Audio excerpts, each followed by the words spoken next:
اس خوبصورت تحریر کو خواتین ضرور سنیں اور اپنی بقیہ زندگی میں تبدیلی لانے کی کوشش کریں اور اس پوسٹ کو جہاں تک ہو سکے پھیلا دیں۔ اللہ سبحانہ و تعالیٰ آپ سے راضی ہو جائے۔ اس کہانی کی راویہ ایک خاتون مبلغہ ہے جو کہ قصیم شہر میں غسل میت ڈپارٹمنٹ کی بھی رکن ہیں۔ وہ کہتی ہیں کسی مدرسے کی مڈل لیول کی ایک طالبہ کا انتقال ہو گیا۔ اس بچے کی عمر ابھی تھوڑی ہی تھی اور وہ جوانی کی دہلیز پر قدم رکھ ہی رہی تھی۔ اس کا نام نوف تھا۔ جب اس کی وفات ہو گئی تو اس کی ماں اور بہنیں اسے میرے پاس لائی تاکہ میں اسے غسل دوں اور کفن پہناؤں۔ شدت غم سے اس کی ماں کا رو رو کر برا حال تھا۔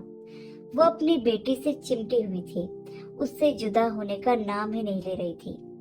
میں نے بڑی مشکل سے اسے علیحدہ کیا اور غسل خانے کا دروازہ بند کر دیا تاکہ اسے اچھے طریقے سے غسل دے سکوں۔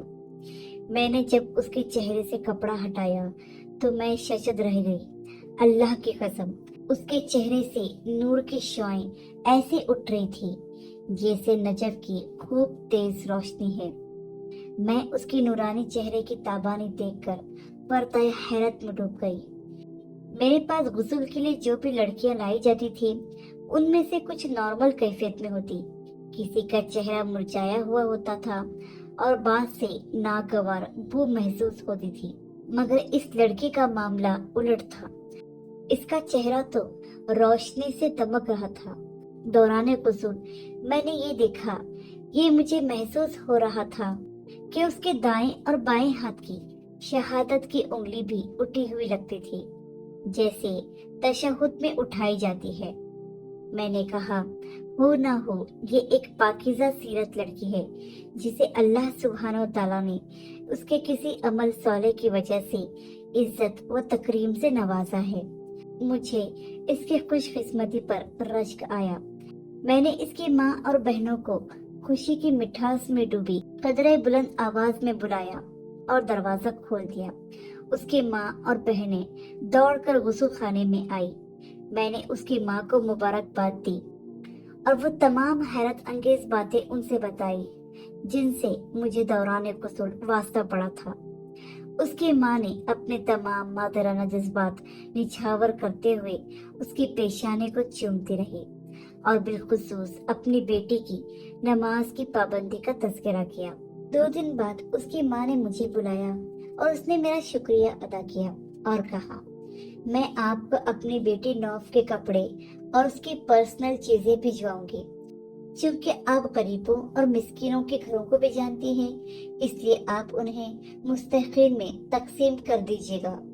میں نے کہا، مجھے کوئی اعتراض نہیں ہے، آپ اس کی تمام چیزیں مجھے بھجوا دیجیے گا، میں انہیں تقسیم کر دوں گی۔ جب اس کی اشیاء میرے پاس پہنچی تو وہ 4 کارٹنز میں پیک تھی۔ میں نے پہلا کارٹن کھولا تو اس میں اس کے نقاب اور عبایا تھے۔ وہ سب کے سب لمبے چوڑے اور ڈھیلے ڈھالے تھے، نہ وہ تنگ تھے، نہ باریک اور نہ ہی چھوٹے۔ میں نے دوسرا کارٹن کھولا تو اس میں اس کے کپڑے تھے۔ وہ سب بھی پورے بازوؤں والے، ڈھیلے ڈھالے اور مکمل جسم کو ڈھانپنے والے تھے۔ سب لباس انتہائی سادہ تھے۔ وہ شوق اور بھڑکیلے نہیں بلکہ جاذب نظر اور بہترین لباس تھے۔ ان کا فیبرک باریک نہیں تھا کہ جسے جسم نظر آئے۔ میں جو کارٹن کھول رہی تھی میری حیرت میں اضافہ ہو رہا تھا۔ ایک کارٹن میں اس کا اسکول کا سامان اور اس کے قلم تھے۔ میں نے ڈبہ کھولا تو اس میں ایک مسواک بھی نکلی۔ میں جان گئی کہ اپنی زندگی میں نبی کریم محمد صلی اللہ علیہ وآلہ وسلم کی سنت کو اپنانے والی رہی ہوگی۔ اس کے سامان میں ایک ڈائری بھی تھی جس کے اکثر اوراق خالی تھے۔ راویہ کہتی ہیں، کارٹن بند کرنے کے بعد میرے دل اور پھر ایمان کی کیفیت میں اچانک ایک تغیر برپا ہو گیا۔